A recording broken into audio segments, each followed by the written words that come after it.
Alright, back, and now we have our first banking shims. These are the banking shims. Now we have two of them. The reason we did the diagonal, we have two of them. They're the exact same. One will go on this end of the racetrack, and the other will go on the opposite end of the turn. So if the turn ends right here, this will be here. Let's say that's a 1/4 inch. You'll have your 1/2 inch shims, your 3/4 inch, and then 3 1-inch shims in the very center, the highest. So here, it gets fairly simple. The reason you want your banking shims to be just a little bit shorter than the actual width of the track is when you put these down and you have your inside retaining walls here. Well, just think about it in real life. If the banking is not ground level next to the walls, then the walls won't be as effective. They'll just look shorter. You want to have a little bit of flat surface right next to the wall.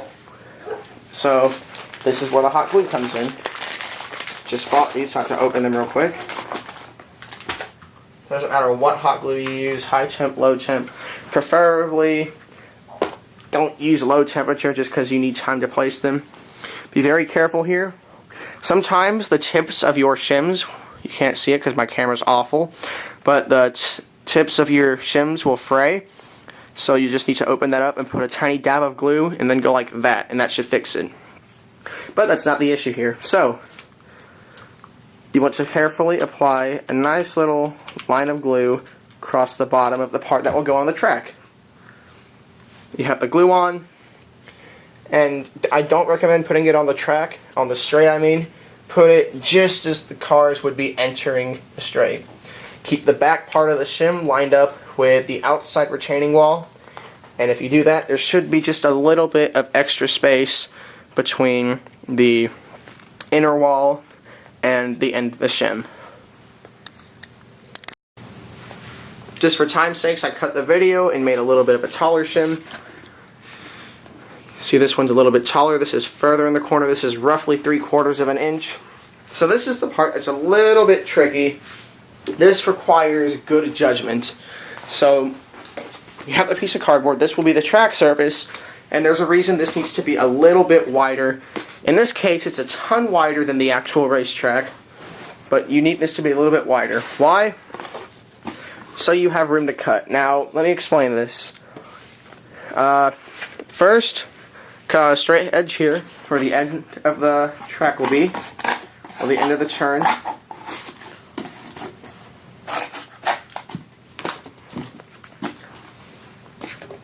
And you have this. Here's where you need to have good judgment. This will come as you go on and make more tracks. Line this up straight, perpendicular to the track. Make a mark here, and do you see where the turn is? Make a mark there. Now, lift up the track a little bit, get a good visual of where the turn is, and do your best to draw the turn. After that, you will cut a little bit under that line, because this will not be 100% accurate. The reason you're cutting a little bit below the line is so you can make adjustments according to what you need. Right? And as you can see, this will go a little bit further, so I can actually cut a lot off right there.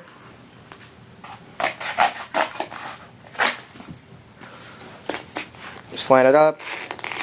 And that's the first part of your banking. And this isn't very neat, so I'm just going to cut off a little bit more.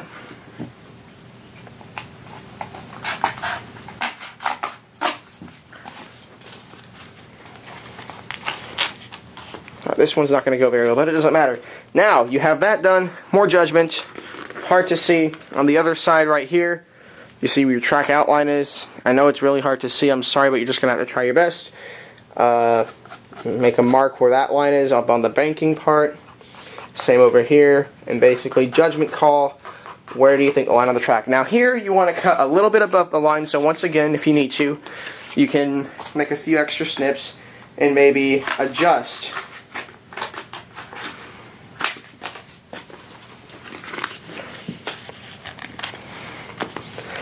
And as you can see, I got it right on. It looks good, so I can cut off a little bit extra. This will be difficult as you go, so maybe if this is your first or second time making a track with banking, I recommend that possibly you start with a little bit extra cardboard for practice. So there you have that. Now this is a little bit smaller, so it's much more difficult to do this.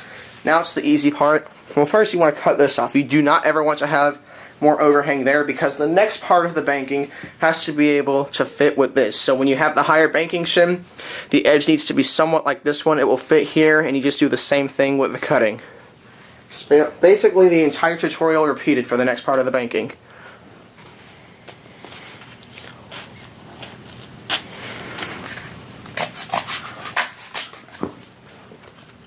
And there you go. Now the next part's pretty easy. Just gotta be quick. Don't even have to say it, you can guess it. It's gluing the track surface on. You don't have to be that neat with the racetrack that lies under, since it's going to be completely covered.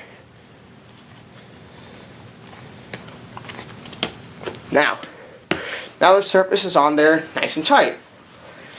Now you've got to get down. I mean, I cut off a little bit too much here, a little mistake in this video. What you want to do is leave maybe about up to here, maybe an extra ½ inch out. Because what you got to do next, don't know if you can see that, put glue under this, under the lip, and press down this way to smoother transition to the banking, from the banking to the track. Now, usually what I do is I'd take some paper and I'd put it right here and try to smoothen the transitioning from the flat racetrack to the cardboard. Since cardboard isn't completely flat, you've got this big bump, and if you try to roll a car across that bump, it stops. But since we're not going like this and playing with our toy cars, it's just die-cast, stop motion, or series, you can do that, and then just move it over a little bit, and you'll be fine.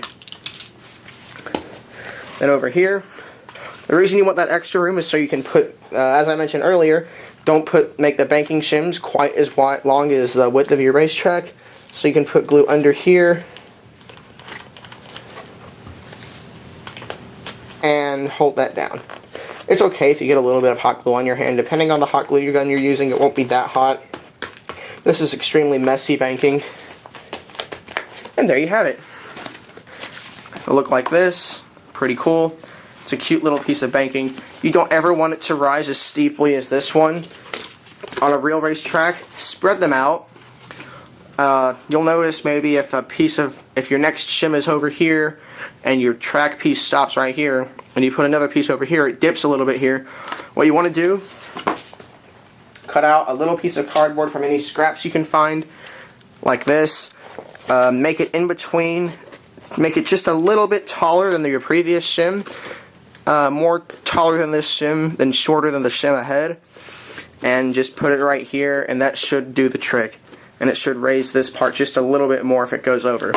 That's going to happen a lot. It's a lot to take in, but as you make more racetracks, you'll get better at this, and you might learn some tips and tricks of your own that you could teach other people. This is just what I've got. If I wanted to make a longer video, I could go a little bit more in depth, but really this is all you need. Most anything else you need to learn about making racetracks will come from experience. Thank you guys for watching. See you in the next video.